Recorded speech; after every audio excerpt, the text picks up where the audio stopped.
People warned me. They said she was too young, too beautiful, too perfect. But I didn't care. I thought we'd beaten the odds. That love didn't care about age. Now, every night, I lie awake replaying the signs I ignored. I gave her everything. My name, my pension, my trust. And she left me with nothing but this regret. If I could go back, I wouldn't tell myself to run. I'd just whisper, watch what happens when you stop pretending it's love. The cafe smelled like jasmine and coffee when I first saw her. I'd been in Chiang Mai for 3 weeks, trying to convince myself that retiring to Thailand was adventure, not escape.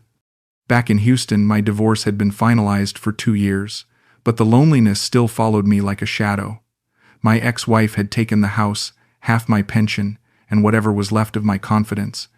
At 57, I felt invisible, used up, the kind of man who eats dinner watching Netflix reruns because silence is too loud. What made me sit down and finally tell this story tonight wasn't just memory. It was an email. A longtime viewer, someone who's been quietly following this channel for over a year, reached out. He told me he's never written before, but my last story hit something deep inside him. He said, "It feels like you're telling my life, even when you're not." When I read that line, I froze. First, I felt sorrow, because I knew exactly what he meant. Then came a strange comfort, like I wasn't carrying this weight alone. And finally, gratitude, the kind that makes you sit back in your chair and whisper, "Thank you," because you realize these stories matter to someone other than yourself. So, before I go further, let me say this. If these stories speak to you, please like this video, leave a comment, and tell me where you're watching from. I love hearing from you, from Texas to Toronto to Tokyo. It reminds me that this little community is real. And to those who keep coming back, time after time, this is my super thank you. Without you, I couldn't do this. Let me take you back to where it all started. You want more tea? Her voice was soft, musical. I looked up from my guidebook to see dark eyes studying me with genuine curiosity. She couldn't have been older than 28, with long black hair and a smile that seemed to reach places I'd forgotten existed.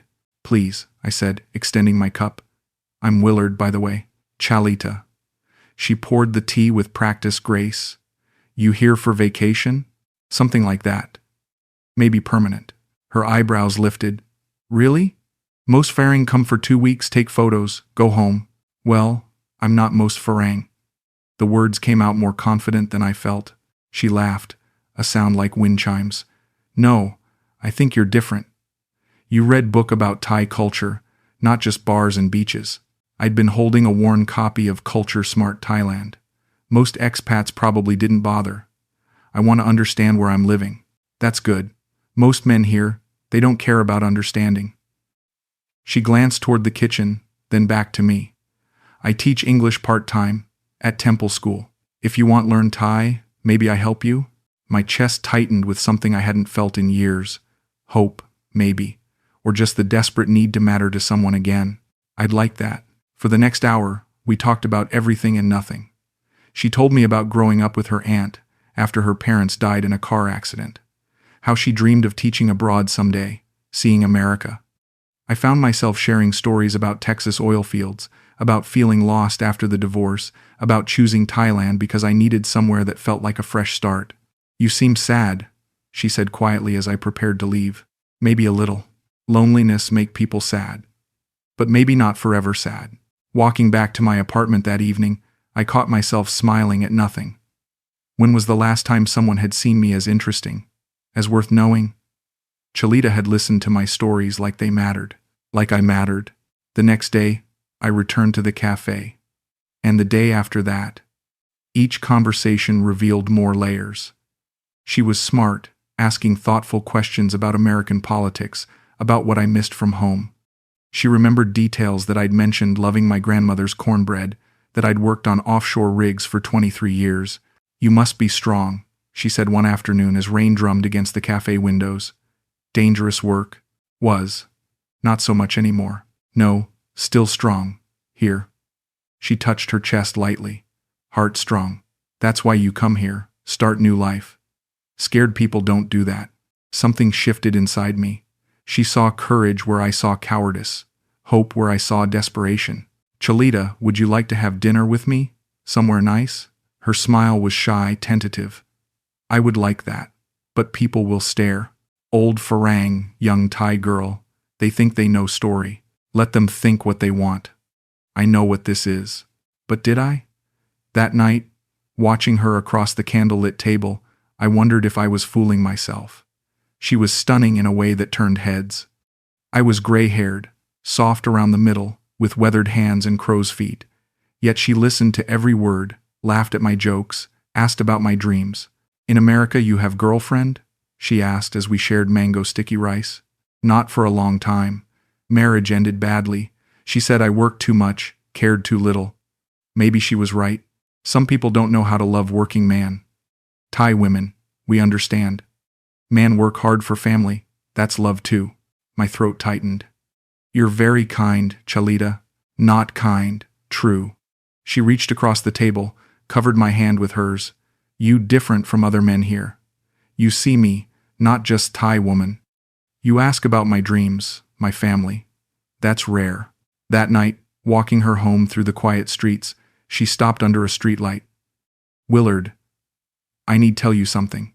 My stomach clenched. Here it comes. The revelation that ruins everything. I never trust Farang men before. They come here, think Thai women are toys, buy and throw away. But you. She looked up at me with those impossibly deep eyes. You feel like home. I kissed her then, gentle and uncertain. She kissed me back, and for the first time in years, I felt like I belonged somewhere. 1 month later, she invited me to meet her aunt. The house was small, tidy, filled with the warm chaos of family life. Children played in the courtyard while women prepared som tam salad and sticky rice. Chalita's aunt, a weathered woman with kind eyes, welcomed me with shy smiles and broken English. You good man, she told me over dinner. Chalita, tell me you respectful. Not like some Farang. I care about her very much, I said, meaning every word. The aunt nodded approvingly. You take good care her, okay? She good girl. Work hard, help family. Deserve good man. Later that evening, as we sat on the porch listening to gecko calls, Chalita curled against my side. They like you, she said softly. I like them too. They raised you well. I was scared you think we too poor. Too simple. Chalita, look at me. I tilted her chin up. I don't care about money. I care about good people. Your family has more heart in one evening than I've seen in years. She was quiet for a long moment. I never trusted Farang men before, but you feel like home, like maybe I don't have to be alone anymore. You don't. If you want, we could make this official. Not just dating. Really together. You mean that?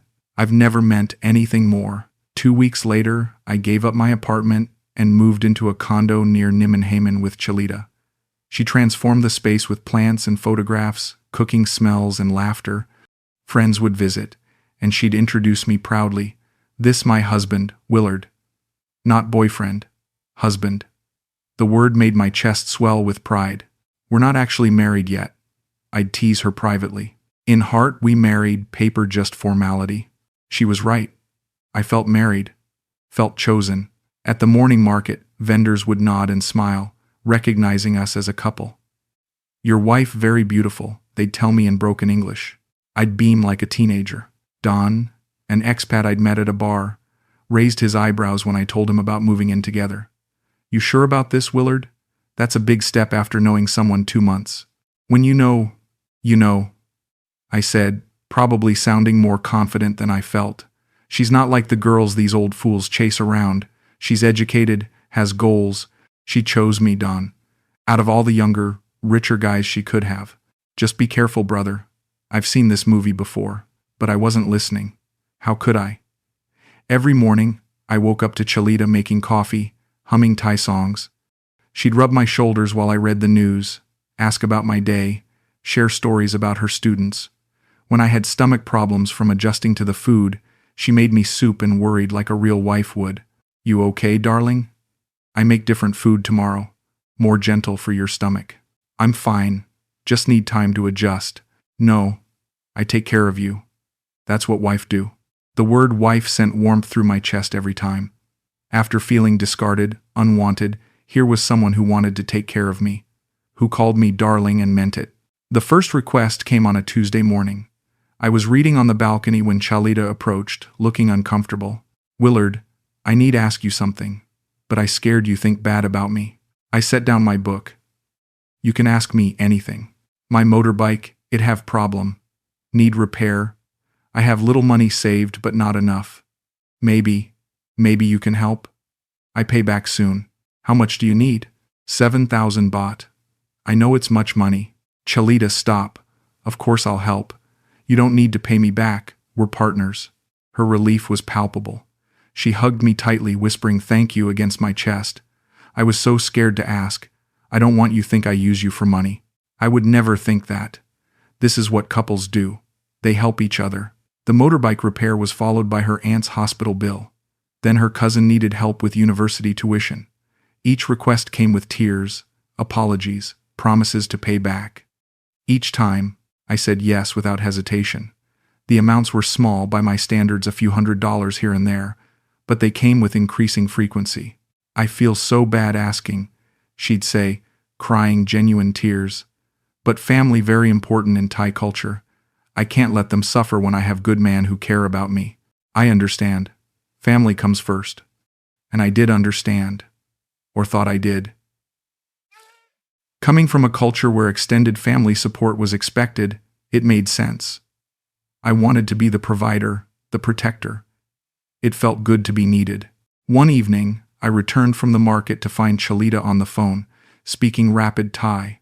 Her voice was sharp, agitated, nothing like the gentle tone I knew. She was pacing, gesturing angrily at someone I couldn't see. When she noticed me, her demeanor shifted instantly. Sweet smile, soft voice. "Who was that?" I asked. "Just family problems. Nothing important." It sounded serious. "No, just my cousin being difficult about school money. Don't worry, darling, how was market?" But something nagged at me. The transformation had been too complete, too quick, like watching someone flip a switch. A few nights later, I found her crying at the kitchen table, head in her hands. "What's wrong?" She looked up with red, swollen eyes. "I scared, Willard." "Of what?" "That you leave me. That I ask too much help, and you get tired of me. Think I only want money." My heart broke for her. I knelt beside her chair, took her hands in mine. "Chalita, look at me. I'm not going anywhere. I love you. The money doesn't matter. I want to take care of you. Promise?" "I promise. You're stuck with me." She smiled through her tears, kissed my forehead. "You too good to me. I don't deserve you. You deserve everything good in this world." That night, we made love with an intensity that felt like desperation on both sides. Afterward, she traced patterns on my chest with her finger. "Willard, yes? I want be your real wife. Not just call you that. Real marriage." My pulse quickened. "Are you asking me to marry you?" "Maybe I am. If you want old Thai woman for wife. You're not old. And yes, God yes, I want nothing more." The wedding was small, held at a local temple with about 30 guests. Chalita looked radiant in traditional Thai silk, gold jewelry glinting in the temple candlelight. Her family beamed with pride. Don attended, offering congratulations that seemed genuine despite his earlier concerns. "You look happy, brother," he said during the reception. "I am. Happiest I've been in years. She's a good woman. I hope it works out."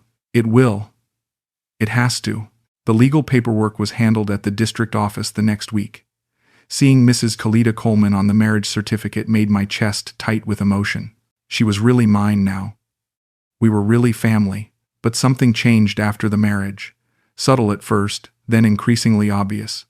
The morning coffee routine stopped. She'd sleep until 10, then spend hours on her phone, scrolling social media or chatting with friends in Thai. When I'd suggest activities, visiting temples, going to the market together, she'd make excuses. "I tired today, darling. Maybe tomorrow. You okay? You seem different lately." Just adjusting to married life. Big change, you know. The physical intimacy dwindled too. She'd come to bed late, after I was already asleep. In the morning she'd be up before me, already dressed and distant. When I tried to initiate affection, she'd submit politely but without enthusiasm. "Is everything all right between us?" I asked one evening after another perfunctory kiss goodnight. "Of course. Why, you ask?" "You just seem, I don't know, Like you're somewhere else. Just tired from work. Teaching English very stressful. But she'd quit the teaching job 2 weeks after our marriage, claiming the schedule was too demanding. Now she spent most days at home, on her phone, speaking in hushed Thai to people I never met. The doubts crept in slowly, like water through cracks. I'd catch her smiling at her phone in ways she never smiled at me anymore. When I'd enter a room, she'd quickly minimize whatever she was looking at. The warm, attentive woman I'd fallen in love with was being replaced by someone polite but distant. Maybe it's normal, I told Dawn over beers. Marriage adjustment. Takes time. Maybe. But you don't look happy anymore, Willard. When's the last time you laughed together? I couldn't remember. When's the last time she'd asked about my day, rubbed my shoulders, called me darling, and meant it? Give it time, I said, more to convince myself than him. But time only made things worse. The distance grew. The requests for money became demands, delivered with less sweetness and more expectation. I need 15,000 baht, she announced one morning, not asking. For what? Aunt's roof need repair. Rainy season coming. That's a lot of money, Chalita. Her eyes flashed with something I'd never seen before. Annoyance. You think I lie? No, we should probably budget better.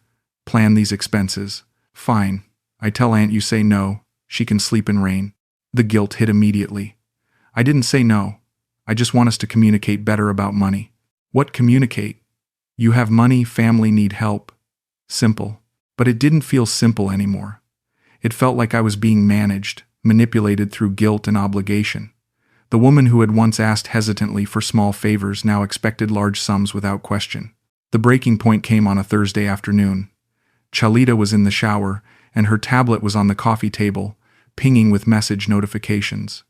Without thinking, I glanced at the screen. You coming tonight, babe? Can't wait to see you. My stomach dropped. I picked up the tablet, telling myself there was an innocent explanation. There had to be. The message thread revealed everything. Multiple conversations with different men, Thai, foreign, some dating back months before our marriage. Flirtatious photos. Plans to meet. In one chat with someone named James, she'd written, "The old American is useful but so boring. Thank God I have you to keep me interested." With another man, "He pays for everything like a good sponsor, but you make me feel alive."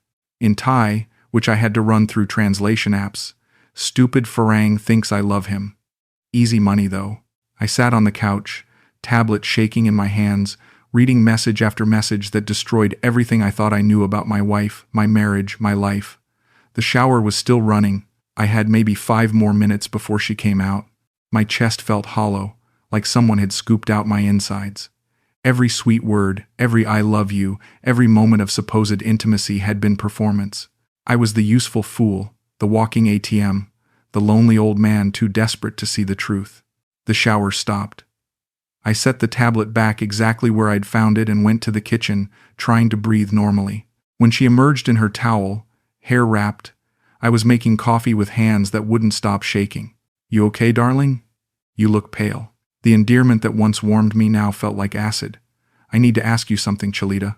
She must have heard something in my voice. Her posture changed, became wary. "What? Are you seeing other men?" The question hung in the air between us. She could have denied it, acted hurt, demanded to know why I'd ask such a thing. Instead, she just stared at me with flat, calculating eyes. "You looked at my messages." It wasn't a question. "Yes." She nodded slowly, like we were discussing the weather. "So now you know." "Know what? That everything between us has been a lie?" "Not lie, just not whole truth."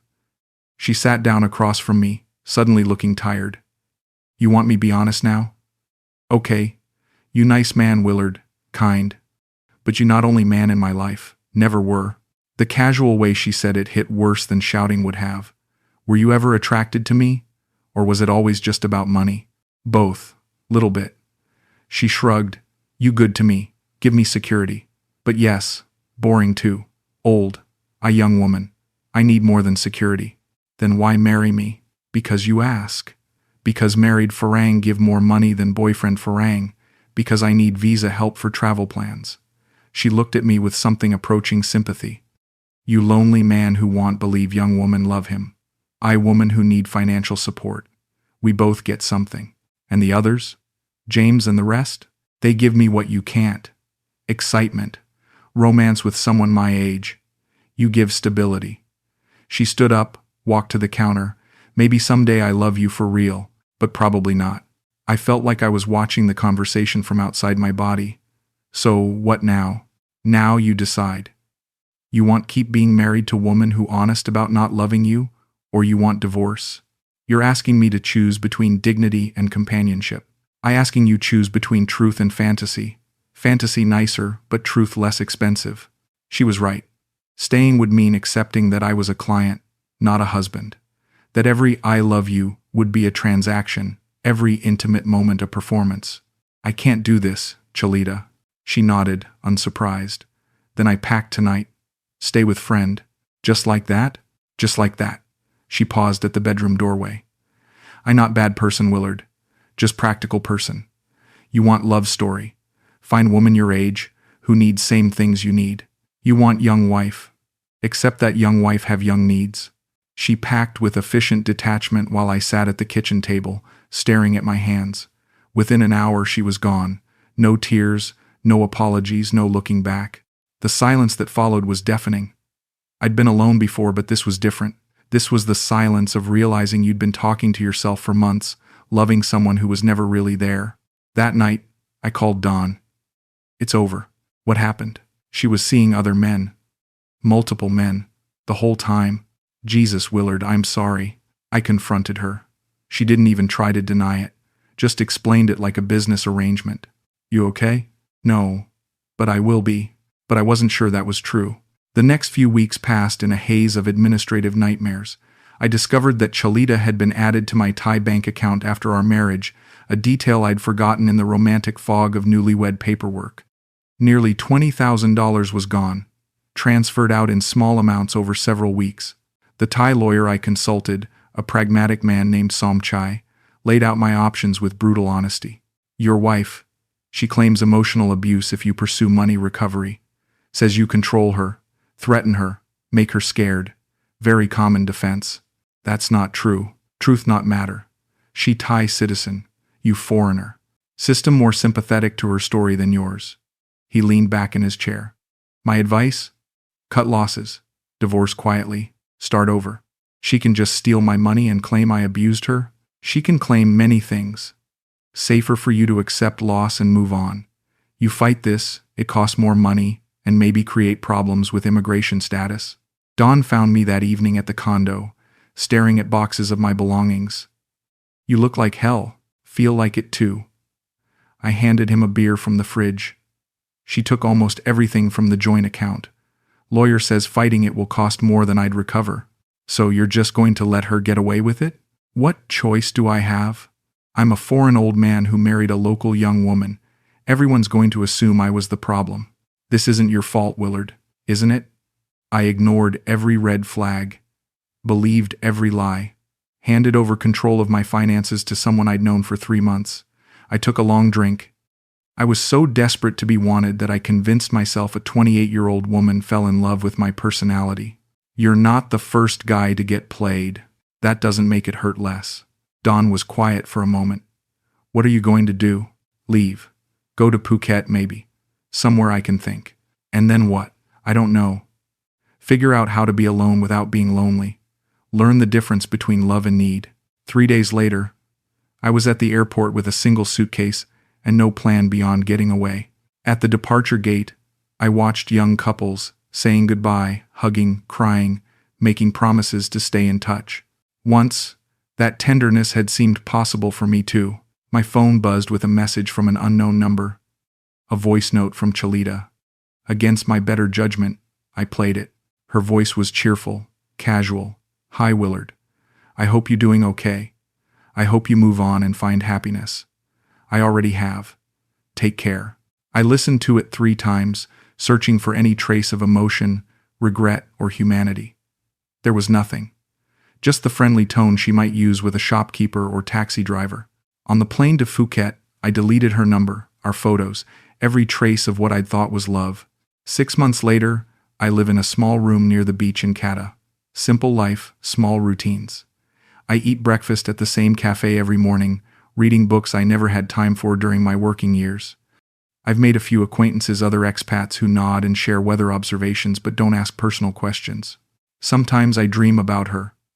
Not the real Chalita, but the version I created in my mind.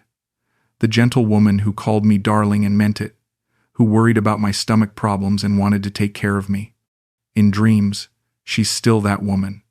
I wake up smiling until reality hits. I don't hate her. I can't hate someone for being exactly who they said they were. Once I was ready to listen. She was practical, honest in her way, making the best life she could with the resources available. My mistake was thinking I could buy love, that loneliness and money were enough to build something real. The hardest part isn't the betrayal.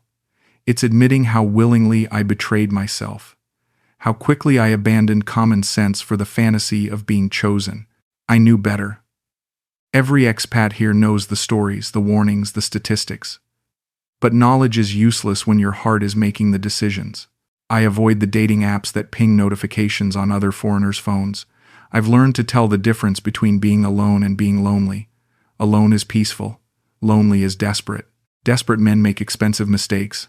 Sometimes, walking the beach at sunset, I see couples holding hands and feel a pang of envy. Not for what they have, but for their faith that it's real. I hope it is.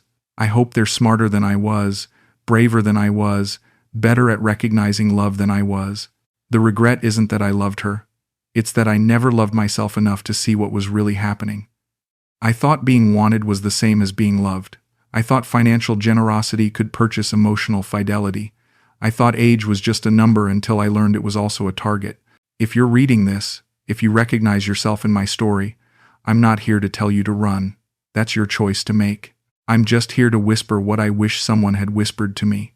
Watch what happens when you stop pretending it's love. Pay attention to the moment when affection becomes transaction, when gratitude becomes expectation, when you realize you're the only one who believes in the fairy tale you're living. I still wake up some mornings expecting to see her there, coffee brewing, humming Thai songs. The absence hits fresh each time, not because I miss her, but because I miss believing in us. I miss the version of myself who thought he deserved young love, who thought he'd found his happy ending at 57, but maybe that's okay. Maybe the story isn't about finding love again. Maybe it's about finding peace with the love I gave, even if it wasn't returned. Maybe it's about learning that being alone doesn't mean being unloved, it just means being honest about who's doing the loving. I don't want revenge. I don't even want my money back. I just want the next man who finds himself in my position to think twice before signing the papers, opening the joint account, believing the fairy tale. Love might not care about age, but predators do. The heart wants what it wants, but the mind should ask why it wants it. That's all I have. That's all I learned. Sometimes the most expensive education comes from the classes you never meant to take.